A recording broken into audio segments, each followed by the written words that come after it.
Hello friends. இப்போ நீங்க பார்க்கக்கூடிய வீடியோல கலர் பிளைண்ட்னஸ் அதாவது நிறக்குருட பத்தி நம்ம பார்க்குறோம். பொதுவா நிறக்குருடு எதனால ஏற்படுது அப்படின்னா, நம்மோட கண்கள்ல இருக்கக்கூடிய கோன் செல், ராட் செல் அதாவது குச்சு செல்கள். அந்த குச்சு செல்கள்ல இருக்கக்கூடியது. இந்த செல்கள்ல ஏற்படக்கூடிய சில சேஞ்சஸ்னால, சில மரபியல் குறைபாடுனால சில பேருக்கு இந்த கலர் பிளைண்ட்னஸ் இருக்கலாம்.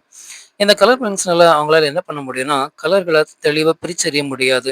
எது ரெட் கலர், எது கிரீன் கலர் அந்த மாரி ஒரு தடுமாற்றம் இருக்கலாம். ஒருவேள அந்த கண்கள் ஏதாவது அடிபட்டா கூட, சில இல்னஸ்னால சில பேருக்கு அந்த மாதிரியான ப்ராப்ளம்ஸ் வரலாம். இந்த கலர் பிளைண்ட்னஸ் வந்து அதிகமா பாதிக்கப்பட்டிருக்காங்கன்னா, பொதுவா கேர்ல்ஸ கம்பேர் பண்ணும்போது பாய்ஸ் அதிகமாக இந்த கலர் பிளைண்ட்னஸ்னால பாதிக்கப்பட்டிருக்காங்க.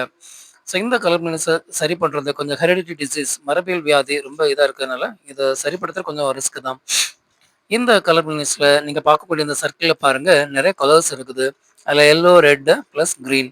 அந்த கிரீன் கலர்ல இருக்கக்கூடிய நம்பர நீங்க ஈஸியா கண்டுபிடிச்சீங்கன்னா, நீங்க கலர் பிளைண்ட்னஸ் இல்லன்னு அர்த்தம். இல்ல அப்படின்னா கலர் பிளைண்ட்னஸ் இருக்குன்னு அர்த்தம். Thank you.